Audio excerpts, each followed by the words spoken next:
សួស្តីដល់បងប្អូនទាំងគ្នាអញ្ចឹងខ្ញុំមានលំហាត់ប្រតិបត្តិថ្នាក់ទី8ក្នុងទំព័រទី17អញ្ចឹងខ្ញុំមានលំហាត់2សម្រាប់ចែកជូនដល់បងប្អូនទាំងគ្នាអញ្ចឹងលំហាត់អក្សរកA ស្វ័យគុណ3កតាស្វ័យគុណដក2មួយទៀតអក្សរខ A គុណនឹង A ស្វ័យគុណ4កតា A ស្វ័យគុណ5គុណនឹង A ស្វ័យគុណដក6អញ្ចឹងអក្សរកយើងមុននឹងធ្វើចម្លើយយើងដាក់ចម្លើយមកតែមុននឹងធ្វើចម្លើយយើងត្រូវចាំរូបមន្តមួយរូបមន្តគឺកាលណា A ស្វ័យគុណ M តា A ស្វ័យគុណ N ឬក៏ A ស្វ័យគុណ N យើងក្តៅវងខ្យល់ A ស្វ័យគុណ N គឺស្មើនឹង A គុណ M គុណនឹង N ចាអក្សរកវាតេតើទៅនឹងរូបមន្តហ្នឹងអញ្ចឹងតបពីយើងចាំរូបមន្តហ្នឹងហើយយើងអាចធ្វើលំហាត់អក្សរកបានហើយអញ្ចឹងយើងគុណវាមកយើងចាត់ទុកនេះ M នេះ N អញ្ចឹងយើងគុណមក A 3គុណនឹងដក2អញ្ចឹងវាស្មើនឹង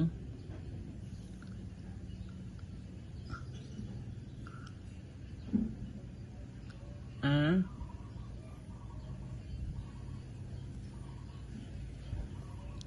ស្វ័យគុណដក6ចឹងណាស្វ័យគុណដកយើងត្រូវថ្មិចបំលែងទៅជាស្វ័យគុណគូអញ្ចឹងវាចូលរូបមន្តមួយទៀតគឺវាស្មើនឹង A ស្វ័យគុណដក N ស្មើនឹង A សំដៅស្មើនឹង1នៅលើ A ស្វ័យគុណ N អញ្ចឹងយើងធ្វើបំលែងនេះឲ្យចូលកណាស្វ័យគុណដកយើងត្រូវជាបំលែងទៅស្វ័យគុណគូអញ្ចឹងវាស្មើយើងចាត់ទុកនេះលេខ6នេះចាត់ទុកជា N មកអញ្ចឹងវាស្មើនឹង1 A ស្វ័យគុណ5 6អញ្ចឹងចម្លើយវាមានតែប៉ុណ្ណាអក្សរកដល់ពេលអក្សរខវាតេតើនៅរូបមន្តនឹងមួយរូបមន្តមួយទៀតគឺកណា A ស្វ័យគុណ M គុណនឹង A ស្វ័យគុណ N អញ្ចឹងវាស្មើកណាកូដូចគ្នាគេគាត់បូកស្វ័យគុណនឹងស្វ័យគុណមកអញ្ចឹងអាកវាអាខវាតេតើទៅនឹងរូបមន្ត2បន្ទាប់មកយើងធ្វើលំហាត់អក្សរខ4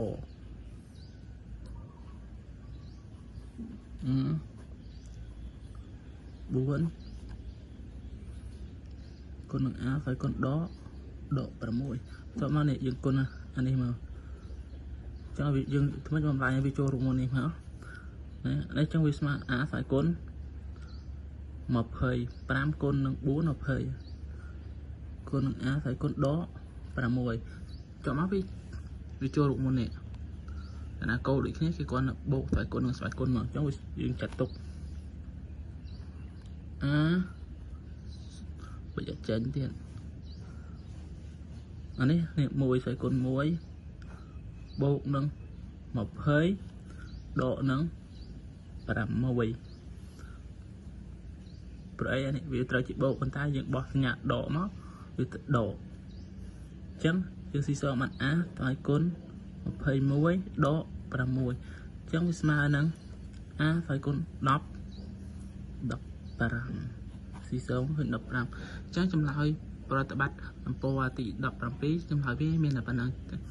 អក្សរកវាតេតើទៅនឹងរូបមន្ត1ដល់ពេលអក្សរខវាតេតើទៅនឹងរូបមន្ត2វាតេតើទៅនឹងរូបមន្តខាងនេះ1តេតើទៅនឹងរូបមន្តនេះ1អញ្ចឹងខ្ញុំមានតែប៉ុណ្ណឹង